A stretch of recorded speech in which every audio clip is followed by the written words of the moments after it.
we go. I'm trying a new setup here, so let's see if I can do it. I have got a new setup going on here. So, anyways, welcome to the Cellar Geek podcast. This episode, we were talking about glue glue wines. Um, really excited about talking about that. Glue glue wines is a term I heard about years ago from somebody much younger than me, and really kind of stuck as like a bookmark in my mind to think about trying that someday. And here I am. So let's get started talking into it. If you see a reflection on my glasses, it's because I have a giant screen right here that you can't see. I obviously wear glasses. I'm very blind. So I did have my laptop lower and farther away, and now I got a stand I'm trying out. It's the first time trying this out. So, hey, Cloud Bro. A new stand where I have my screen right here so I can easily see your comments. So we'll see how it goes today. We'll see. All right. So let's see what's going on. Let's just dive into it. Let's dive into Glue Glue Wines. You don't need to know anything that's been going on with me. The Palm Som is right here next to me. Let's do a little show up there. There she is. Always next to me. Get this pinched back on there. There we go. There we go. Oh gosh, it's really low, isn't it? Okay. Maybe I shouldn't have messed with that. Okay, here we go. So glue glue wines. Let's start it off with a drinking because that's really important. Here it is. This is the glue glue by Las Jaras Wines from California. I was going to open this before I started this, but I was rushing a little bit. Sorry. Here we go. Let's crack this puppy open. It is cold. It was in the refrigerator. This is supposed to be served chilled. So if y'all are looking at me like, why does that bottle look cold? It's a red. I know it's a red, but it's supposed to be served cold. So giving this a whirl. There we go. Also, guys, I'm gonna try to get another podcast in this week. There we go. Because I'm gonna be in California next week in Santa Ynez mountains area in wine country. So I'm gonna do another live, but then it'll be posted next week. Smells lovely. Okay, here we go. Okay, Court, you stay in your lane. There we go. All right.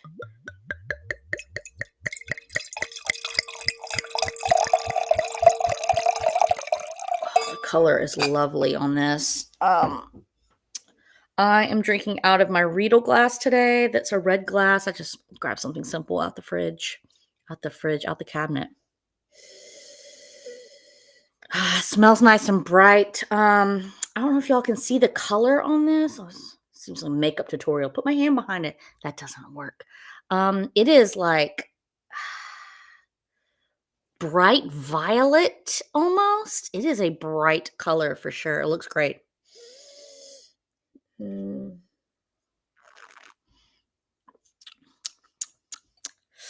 Hey girl, what's going on?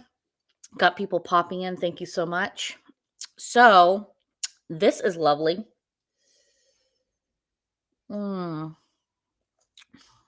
Raspberry fresh, slightly tart.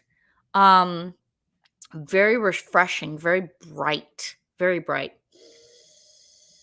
Online, because I couldn't find the receipt of where I bought this from a wine store, but online, directly, it's $28. You can buy it off their website. This blend of glue glue wine is 51% Zinfandel, 30% Carignan, 17% Petit Syrah, and 2% Charbono. Quite the blend, obviously Zinfandel heavy. And like I said, this is made by Las Jaras Wines. And something I found really interesting when I went on their page, first of all, they make really cool wines. Like all their labels look really neat. Their price range is $22 to $70. But one thing I was really surprised by seeing on there was that they make Waves wine, the canned wine. And I actually reviewed that wine in episode 5 named Ancient Greek Wine with Canned Wine by Waves. Waves is made by Las Jaras. So I found that so interesting. Also, their website has really cool gear on it, like bags and shirts and sweatshirts, and it's just like fun-loving, lighthearted kind of wine stuff. I really like it. Definitely like that California pop art going on.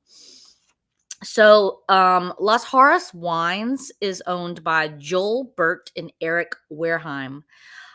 Joel Burt is the winemaker and has winemaking in his background. But Eric Wareheim is a comedian. So it's just two friends that got together and started making wines, and now they make like 35 labels or something. It's a lot of different wines on their site for sure. So I found that really, really interesting. Cool wine brand. And unknowing to me, because I got this wine, it was just on a whim.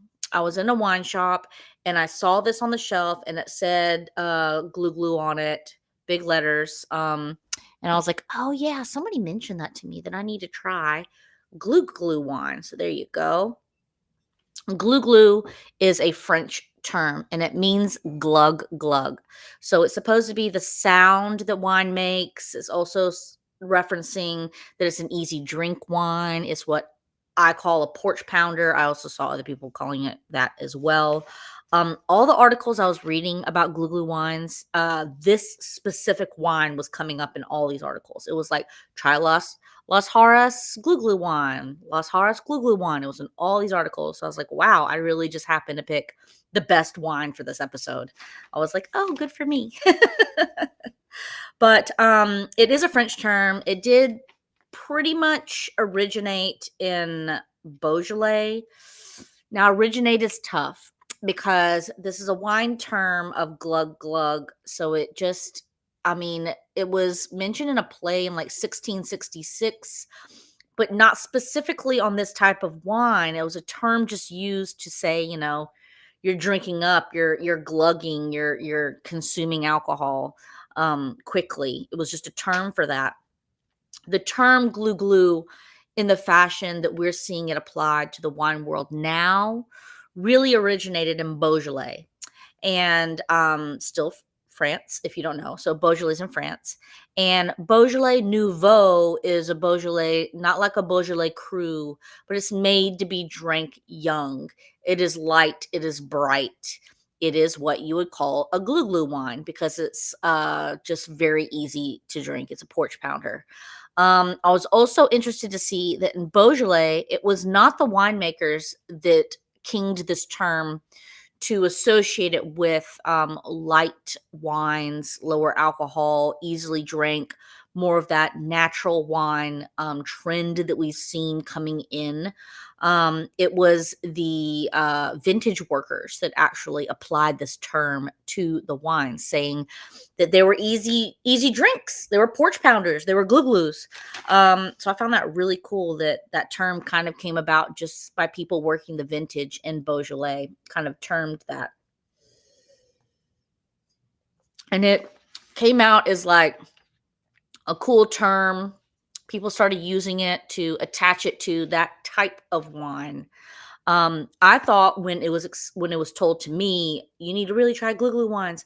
I thought they were talking about like an actual kind of wine, like a pet nat. A pet nat is a kind of wine. A petulant natural is a type. Pet nat is a type of wine. I thought glue glue was a type of wine, but it's more of a term of wine. So glue glue can be connected to pet nats because that is a light, lower alcohol, easy drinking wine. Glue glues that you see are going to be lighter and brighter in color.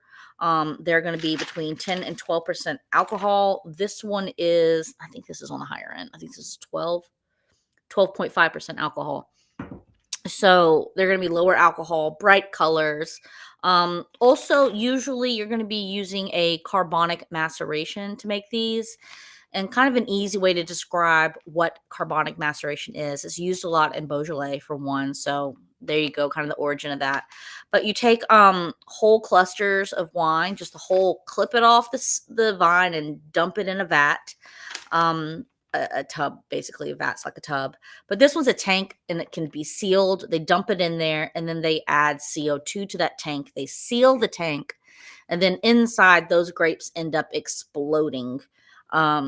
due to the pressure, and that equals minimal skin contact. That's why you don't get the deep, rich tannin flavor of it. It's lighter, it's brighter, it's the type of way that it's being made.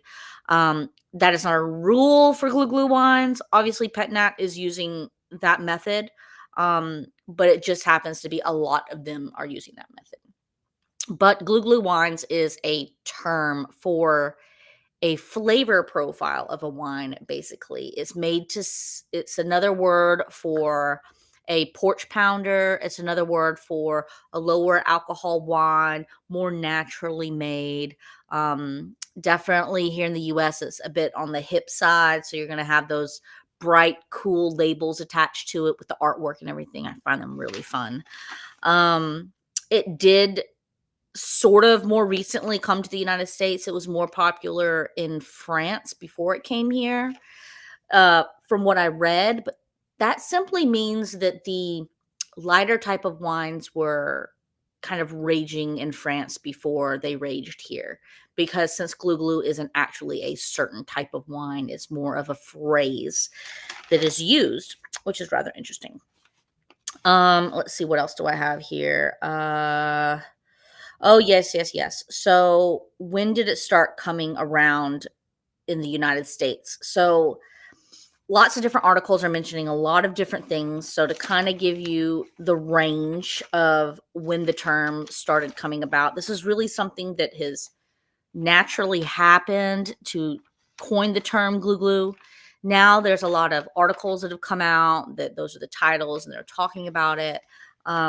But it shows me that pretty much it started in the 1970s by four people named the Gang of Four in Beaujolais, that they sort of cemented the term. Yet again, apparently it started in Beaujolais. Um, it also, let's see the other ways it came in that was coined as time frames. In 2015, 2016, there's a New York event put on by Lee Campbell. It's a tasting event, and it was called the Big Glue. So the Big Glug, basically. Hi, how are you doing? Want to be some?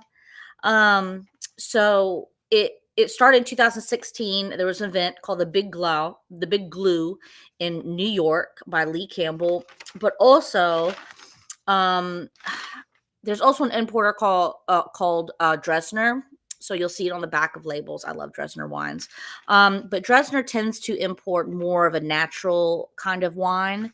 So it doesn't surprise me at all that Dresner ended up using that term.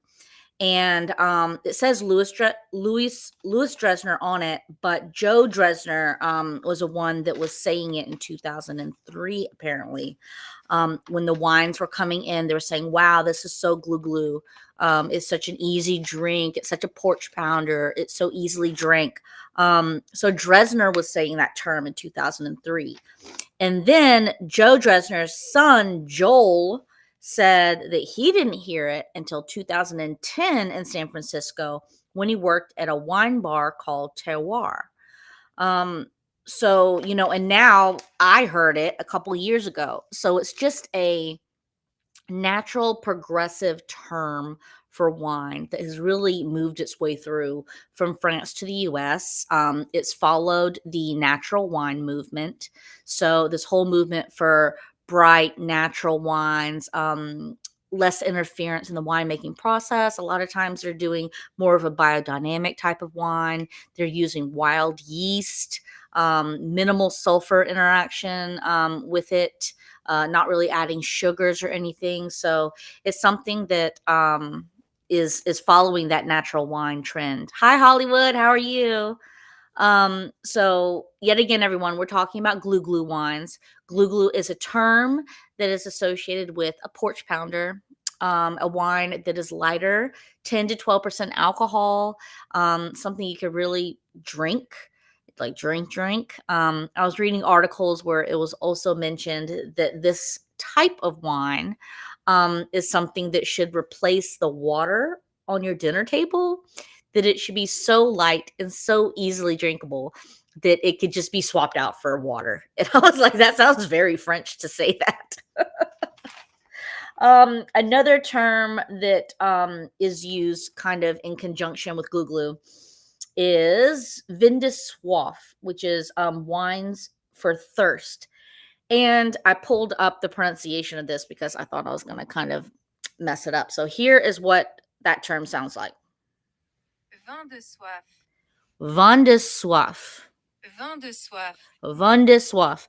So that is vin de soif is another term that is associated with glue glue.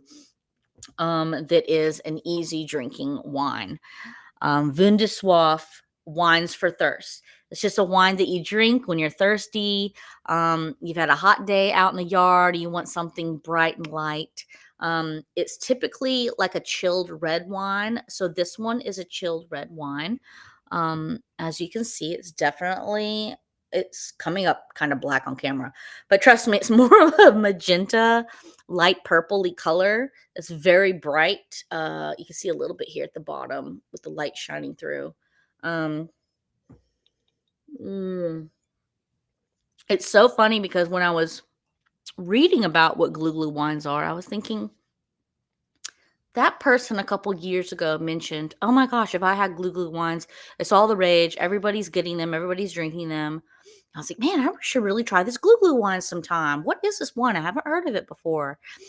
And then I'm reading about what glue glue wine is. I'm reading articles about it, and I'm realizing I've been drinking glue glue wines for years. And I just didn't attach the term to it. I always say porch pounder, an easy drinker. Um, Light, fruity, goes down well. I mean, those are all things that are connected to what that is, what glue glue wine is. I think it's just a cool term that's come up that's from France and people like saying it.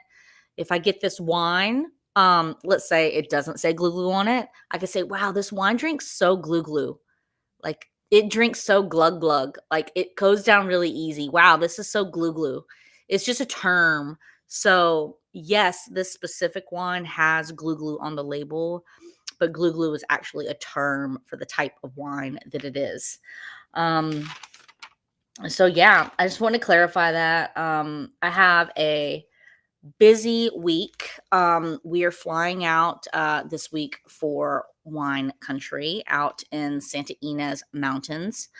Really excited to go out there and kind of explore. Gonna go to Jonata Ranch over at the Hilt, and so really excited about that. So I have a lot of stuff that I still have to do, packing and everything associated with it, and planning and emails and so much going on. So I was glad I was able to hop on here and kind of do this quick podcast with you guys to tell you about this. I was putting the wines up and the wines up. Oh, it sounds so terrible. Basically my cellar is completely full and I need to stop buying wines. And my husband tells me to stop buying wines all the time. I have no room for them at all. But I had some wines to put up and I saw the glue glue on my countertop to be put up. And I thought, oh, I should do that tonight. I haven't stopped to look this up yet. I grabbed it as an idea and I thought I need to kind of solidify that idea. So I thought, why not, do this research, look up what glue glue wine is. And then as I learn about it, you guys can learn about it with me. So I thought it was really interesting that it ended up becoming a term. It's just a term for a natural, light, chilled red, easy drink porch pounder. Um, am I going to use it in my vocabulary now? I don't know. I might. Glue glue. I feel like it's going to make me sound really hip and cool and young, and I want to be all those things. So, yeah, I don't know. I haven't heard it used freely. It was at one time that somebody mentioned it to me and said, "Oh my god, have you tried this glue glue wine?" But yeah, I don't know. It's interesting. You can use it if you want to sound really cool. You could say, "Oh wow, this wine is so glue glue." It's so, gulp gulp, easily drinkable. Instead of using the word porch pounder or something, you can say the wine's so glue glue.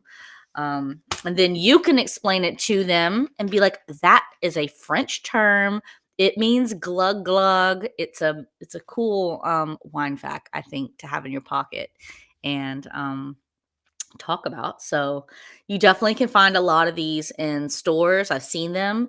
You go in, they're usually a very artistic label, bright, new, bright colors. You can go into a wine shop if they're knowledgeable, and you can say, "Hey, I'm looking for some glue glue style wines." And they should point you in the direction of like pet nats, which are great, easy drinks, bright colored, no need to age, go home, put it in the fridge, drink it by the pool, drink it with your barbecue. Just easy drink stuff. Definitely like mommy juice, like just down it. Super good. So yeah. Thanks for tuning in, everyone. This was kind of short. That's all I have pretty much to talk about is glue glue wines and what it was. And yeah, planning for California trip, going at the end of this week. And yeah, I'm gonna try to fit in a live on Thursday. It's gonna be during the day, something short because, like I said, I'm trying to cram in a lot of stuff in this next couple days to do. Um, but this podcast will be posted on podcast platforms tonight. And then the one on Thursday will not be posted until will be scheduled to post next week on Tuesday. So if you tune in live for the Thursday one, you'll be getting it a little bit earlier than it would be released. So yes, you're going to be lucky for that. So thanks everyone for tuning in, and please comment, write to me if there's something you want me to talk about or discuss. I love any ideas y'all send me. I really appreciate them. Um, yeah, you can catch this on what you're watching it right now on. So it's going to be on Instagram, the Cellar Geek. I'm trying this out on streaming this on the Cellar Geek instead of the Cellar Geek podcast page. So this is giving it a whirl to see how it goes. And then the Cellar Geek Facebook page, the Cellar Geek YouTube, and then podcast platforms. So like Spotify and Apple podcasts and all those. You can tune in on iHeartTunes and stuff. We'll be posted on those. So yeah, thanks so much everyone for tuning in and listening about glue glue wines, and seeing my sleepy pup right here next to me. She's always next to me. She's like my shadow. So she'll be with me on every single episode. And yeah, if y'all have any suggestions, please write me. I always appreciate y'all tuning in and watching and listening. I really appreciate it. So thank you so much, guys. I will see y'all on Thursday. Bye. Do do do do do do do do do. This is for Haley, the Haley song.